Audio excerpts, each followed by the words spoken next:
Welcome to Channel 18 News. I'm Jim Rogers. 4 individuals were arrested on various warrants Wednesday. Jimmy D. Odell, age 59, of Picton, is back in jail after Hopkins County deputies served an arrest warrant for stalking this time. The incident occurred July 31st, 2017. He's being held on a $30,000 bond. In July of this year, he was arrested and charged with possession of methamphetamine when he knowingly pulled a trailer which held another individual, causing that individual to fall from the trailer. Cody Blaine Gregg, age 30, of Como, was arrested on Farm to Market Road 1567 East for a July 25th aggravated assault with a deadly weapon warrant. Gregg was indicted in August for injury to a child with intent of bodily harm after a 1-year-old child in his custody tested positive for methamphetamine on June 28th. A felony warrant was issued for Gregg and for the mother of the child, who had already checked herself into a drug rehabilitation program in Dallas for that charge. Amanda Linnell Shank, age 29, of Como, was arrested at and transported from the Lockhart Correctional Facility in Lockhart, Texas, to Hopkins County Jail. She was arrested for theft of property, more than $500 but less than $1,500. And Hopkins County investigators Corley Weatherford and Wade Sheets arrested Haven Lynn Tennyson, age 18, of Silver Springs, for forgery, a state jail felony. The charge is for an event on July 15th at an address on North Hillcrest.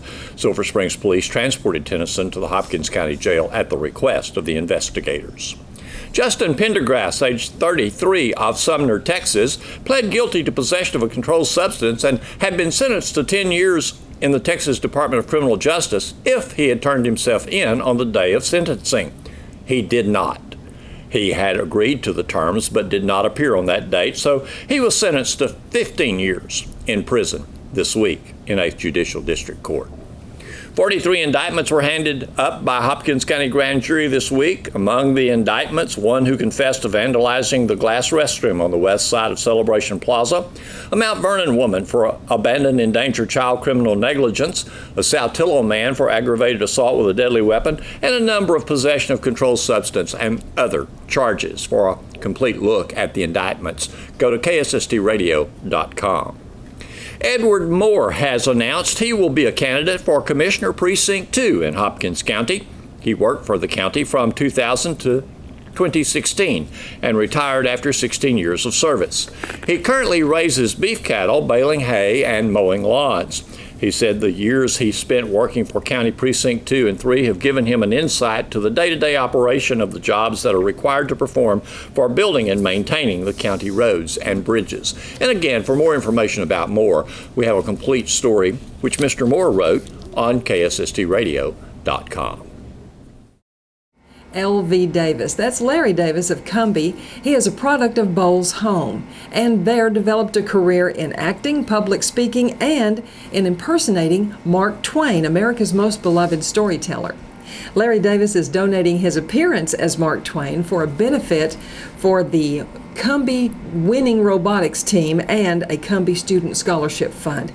The event is set for Friday, August 4th, at Cumbie Gym, and the admission is $15 with 100% of the proceeds to go to the scholarship fund at Cumbie. Let's meet L.V. Davis. Originally from Fairleigh, Texas. I was born at Route 1 Cumbie, and we moved to Fairleigh when I was little. Do you have any connection with cotton out there? Oh, yes. A sad connection. Let me tell you, what other kind is there? No, from the time I was about 6 years old, I guess, I got to participate in cotton bowl pulling. We didn't pick cotton, we pulled the bowls, but I got to hoe the cotton and the corn and all that stuff. So it's not labor that I want to return to. Well, that sort of is a thread that I see through your earliest time. I was asking him about his life, and I found it very interesting when once we were speaking, you mentioned you have a background with Bowles Home. And so I asked you how you came to be a student at Bowles Home. So would you just tell us? Well, my dad, there were 9 of us kids originally. 1 died at childbirth, and there were 7 still at home. And my mother died when I was 6. So he kept us together for 6 years on that. Cotton acreage allotment in the early 50s took away the cash crop. We only had 20-something acres of cotton. And finally, things got so bad he had to do something, so he put the youngest 4 of us in Bowles Home. And that, as I told you before, that was probably the best thing that he ever did for us. Bowles Home's a wonderful place, and really do a good job with kids out there. Even today. And so you mentioned a couple that were your house parents? Mom and Pop Bartley. That's C.W. Bartley. All the boys called them Mom and Pop. They helped raise over 300 teenage boys over their span out there. And C.W. Bartley is actually the cousin of Wade Bartley, the county commissioner here. No kidding. So there's a connection there, but he was one of the finest, if not the finest, couple that I've ever met. I know there's much to be said for Bowles Home, and another time maybe we can, really amplify on that. But through your connection with Bowles Home and your career there, let's say, you kind of got a foothold on another career. Well, yeah, I became an adult. Okay. And so I've been a grown-up. That's another career since then. Now I participated in stuff in high school, and when you go to these small schools, you get to participate in a lot if you want to. Yes. Unlike a 5 or 6A school. And speaking events was one of them, and that wharfed over into my taking an English and theater degree in college. And out of that grew a show that I've been doing for 46 years. It was suggested to me as a summer project course while at the University of Texas at Arlington. And I started impersonating Mark Twain. I happen to look a lot like Mark Twain, except one of my eyebrows hangs down and the other one sticks up. And his both stuck up. So it does force me to walk leaning to the left a little bit where that one sags.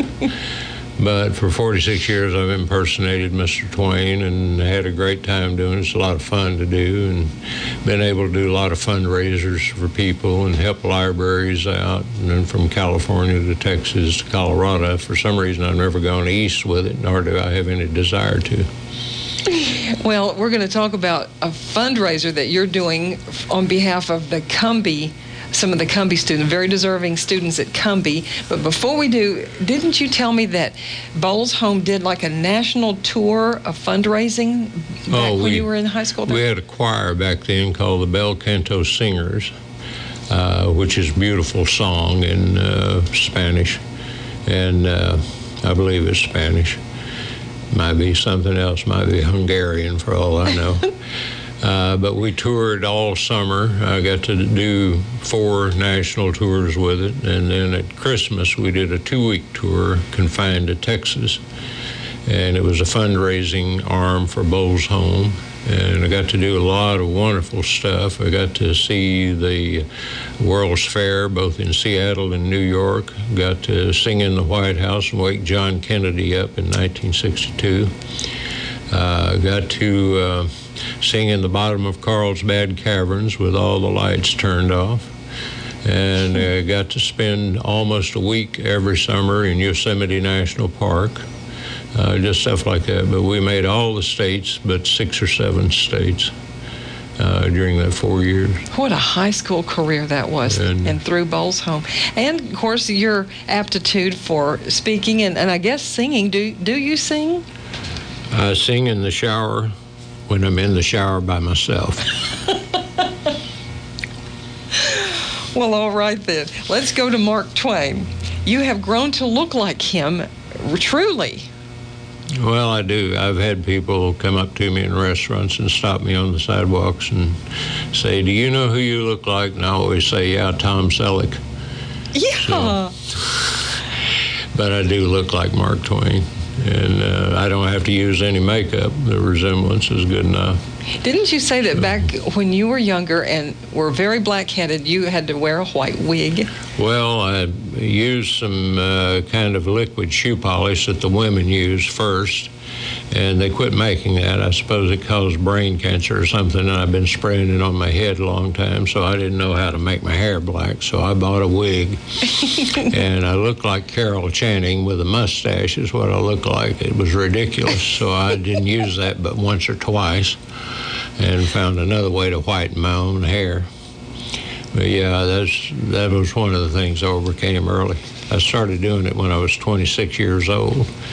Then I was acting like a 70-year-old man, and now I'm having to act younger. So it's been a complete education, let me tell you. Well, I have a picture here of you as Mark Twain, and this will be posted on our story that we'll put on ksstradio.com. But I want to know how audiences are still just entranced by the wit and wisdom of Mark Twain. Well, he had something to say on every subject. And if you go get a book of famous quotes, probably a 20th of it will be attributed to Twain. He's in there with all the rest of them, but he had a real dry wit and pointed. And sometimes he ruffled a few feathers with things he had to say. I would say. And as a matter of fact, the reason he started wearing the white suit, he didn't wear a white suit until the last 2 years of his life. But that's the image everybody has of him. And the reason he did the white suit is he was going to appear before Congress to testify about copyright law. He wanted the laws strengthened. And he knew they would all be there in button-down stuff and preening for the newsmen like they do today. And so he thought he had upset the apple cart, so he showed up dressed in a white suit. And the press paid attention to nobody but him. And it really ticked the congressman off in accounts I've read about it. Because he showed him up so much, and so he liked it so much he kept on wearing his white suit. Well, you're going to get to see L.V. Davis in the white suit as Mark Twain. Is it this Friday? This Friday at 7 p.m. at the gymnasium in Cumbie. And I can't mention the fundraiser. It goes for a scholarship to be named for Lee Gifford, who is the coach of the Cumbie robotics team and teacher. And they won the nationals, competing against 5 and 6A schools now. And then they went back this year and won third in the world, competing against teams from 40 other countries. So she deserves some recognition, and that's what this is about. And the kids really deserve a pat on the back because we didn't give them a Main Street parade, which we should have had, because that could be, unless they go back and win first and second in world, it could be the single most important accomplishment to ever come out of the Cumbie High School in the past and in the future. I think it might take a person like you to really notice that and to see that. Of course, all of us noticed it, but the accomplishment of youngsters, just everyday kids, and they get a leader that can pull them together and accomplish a goal. Well, she's got to be a heck of an organizer and motivator.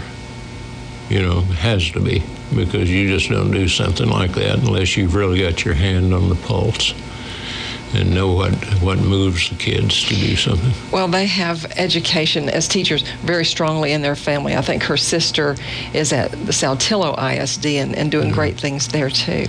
And we're all for it. Cumbie Student Scholarship Fundraiser this Friday evening at 7 at the Cumbie Gym, and the admission is $15. And that includes the performance donated by you, L.V. Davis, as Mark Twain. Yeah.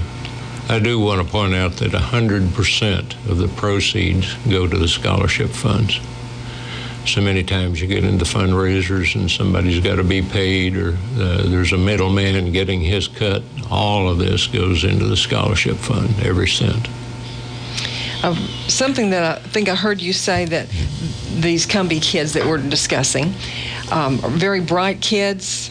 We might need to imagine that if one became a doctor and returned to Cumbie or made any other great mark in life. Well, these are the bright kids who can do things like that, and they will. But it doesn't take much to imagine that one of them could become a medical doctor and come back and set up a practice. And that one could invent something. You know, you've got the makings of a real class electrical engineer there who might do something for the internet or something else and come back and open a manufacturing plant around here somewhere. It's that type kid that we're talking about. They're very bright. And the skills that they are learning are not just a step ahead of where we currently are in technology, but almost 2 steps ahead. But that is where we're heading. Use of robots and robotics is definitely coming. Oh, it's here. It's everywhere now. And these kids built their own robot, did their own programming and everything. I understand the student that did most of the programming has a website where he teaches coming classmates that'll be on the robotics team how to program for it. And this is in high school. You know, a lot of people get a computer degree and get out of college, and they couldn't do that. So they're exceptional students. Well, we want everybody to come to this to help the kids out with the scholarship, see the performance of L.V. Davis as Mark Twain, and enjoy an evening there at the Cumbie Gym. It's this Friday night at 7. And Lee Gifford will also be there. I think a prize, the Lee Gifford Prize, is going to be given. Well, that's the name of the scholarship. Okay. It'll be named for her. Okay, and I'm glad that's being created. And that's for math, science, and technology. Okay, wonderful. It's a wonderful thing that you are doing. And there's so much more that we could say about your love of the writings of Mark Twain. And I think how he had the river boats and the river life as something that kind of shaped his life and career. So maybe Bowles Home did some of the same for you. Oh, I'm sure Bowles Home. I still keep in touch with several students from Bowles Home. We were more like brothers, actually, than just students somewhere, because you lived in dorms together during your formative years. Got to know each other and all that. And my best friend is a Bowles Home ex. He lives out in Logandale, Utah. Nevada. And somebody had to drop him on his head at some time, otherwise he wouldn't choose to live out in the desert, but he does. Well, we're looking forward to your appearance on Friday night at Cumbie, and hopefully you'll be back here with us again to share some more about Mark Twain and all the interest of that whole life and all the volumes of his work. You're also an author yourself. Yeah, I've written a couple of things and been published. I was flattered to be included as one of the 6 authors that were invited to read for the 100th birthday of the Dallas Public Library. Fascinating. So, please come back and we'll open some more of those subjects. Anytime. Glad to be here. Thank you, Mr. Davis. Here's Don Julian with sports. We'll start out with a news story. The entire Wildcats marching band began preparing for the upcoming football season as summer band got underway Monday. I talked with band director Charles McCauley Wednesday afternoon. The band's all here. The kids are doing great. I mean, we've had a great first 3 days and just great attitude. The kids are working. You know, they're getting here, they're getting after it, and I'm just really excited about it. The makeup of this band, have you ever had such a freshman-dominated band before? I've been thinking back. I don't know if we have or not. I mean, there's a lot of freshmen here, which is a great thing. We have 45 freshmen, and that's really awesome. That's a tribute to all the work that the kids did in middle school and all the success that they had there. But they're learning quick. I mean, they're quick learners, and we're getting everything learned and done. And it's pretty exciting, though, to see the light bulbs go off and they're learning stuff. And over a third of the band is freshmen, so it should be interesting. Whatever they lack in experience, they more than make up in enthusiasm. Yes, exactly. And this music is really, they got the music a little bit at the end of school, but they didn't get rehearsed on it like the high school kids did. It's a challenge. It's some pretty tough stuff. A few of them are a little overwhelmed. We kept telling them, you're going to do it so many times. Don't worry about it. You're going to be fine. So their enthusiasm's good. Their work ethic's good. So far, so good. Now, this is summer band all the way through right around the time school starts. What are your goals for summer band? The goal is to learn how to do everything the same way. We have one way of doing things, one way of standing, one way of holding our instrument, one way of marching, one way of everything. That's why we wear a uniform. And so trying to get that into their heads, trying to let them see that this is going to be something really exciting, we hope. And if we can get all that done, all the fundamentals learned, and then hopefully, we learn about 30 pieces of music in our music time. including stand tunes and stuff for the show, national anthem and all that, and then also learning the actual show. So we hope to have the opener learned by the end of marching summer band. If we do that, we're in good shape. All right. And you're getting a little bit of help. I think one of your new hires brings a good resume. He does. He marched drum corps back at the Santa Clara Vanguard, which is one of the top corps. Then he's worked with 2 other corps, and so he's had a lot of experience. And Denton High School, when he was in college there at UNT, he was a marching tech, a visual tech for the summer band, like we have kids come back and do here. And when I called the band director to get his recommendation, he said, we don't know what we're going to do without him. He would leave the band with him, not even his assistants, with him, because he's so mature for his age and really knows what he's doing.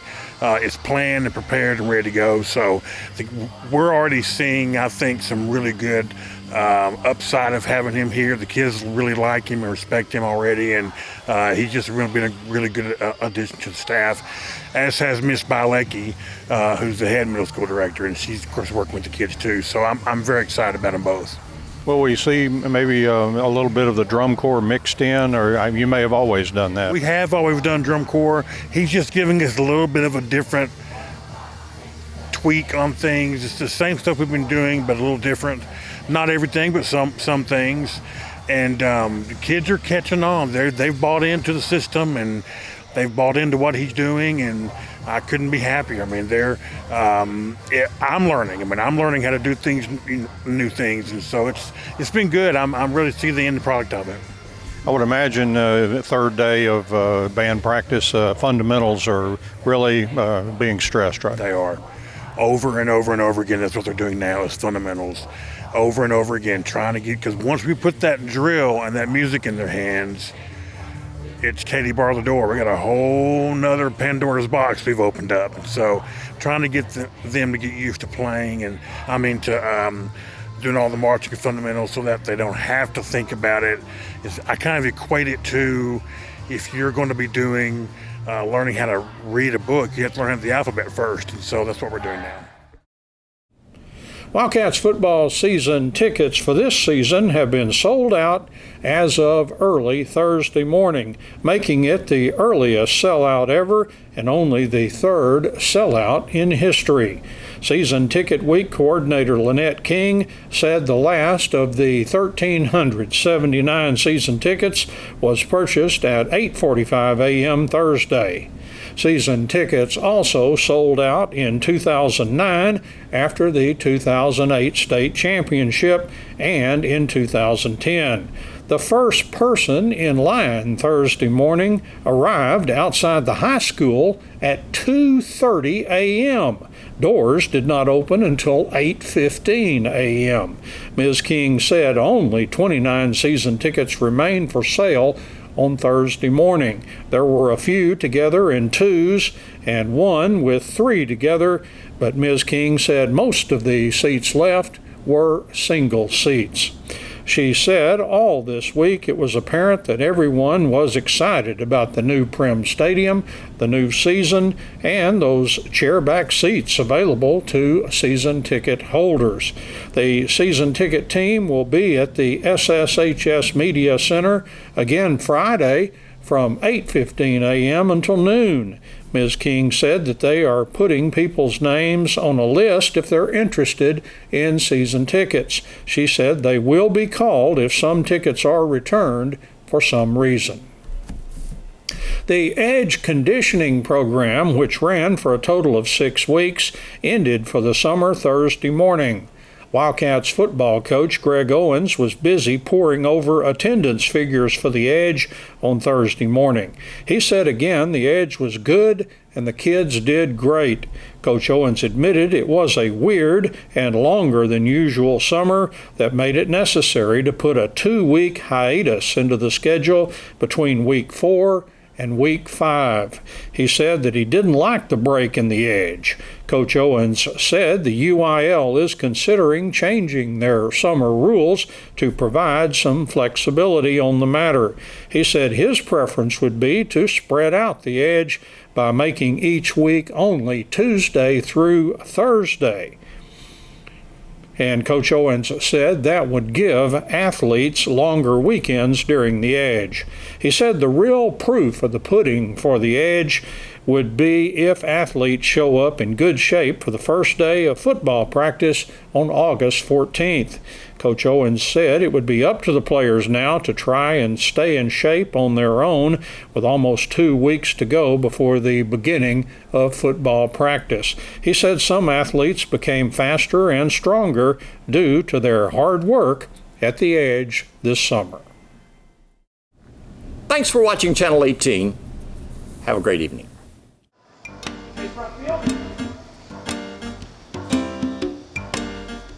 Backfield.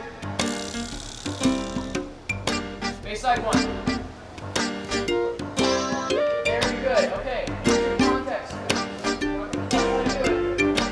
Backside two. There we go. Good. Smart. So this is side two. If I'm looking at the field from the stand, it's on the right. Since you're on the field backside, it's on the left. Got it set? Yes. Good. Backside one. Backside two. Backfield. And front field. Backside one. Backside one. Backside two.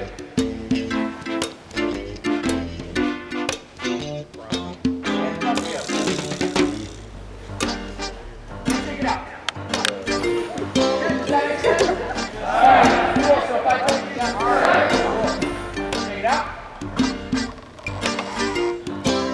Good. So here's what I need. I need you to set up across the floor block, which means the front line will be set on the side one 40-yard line.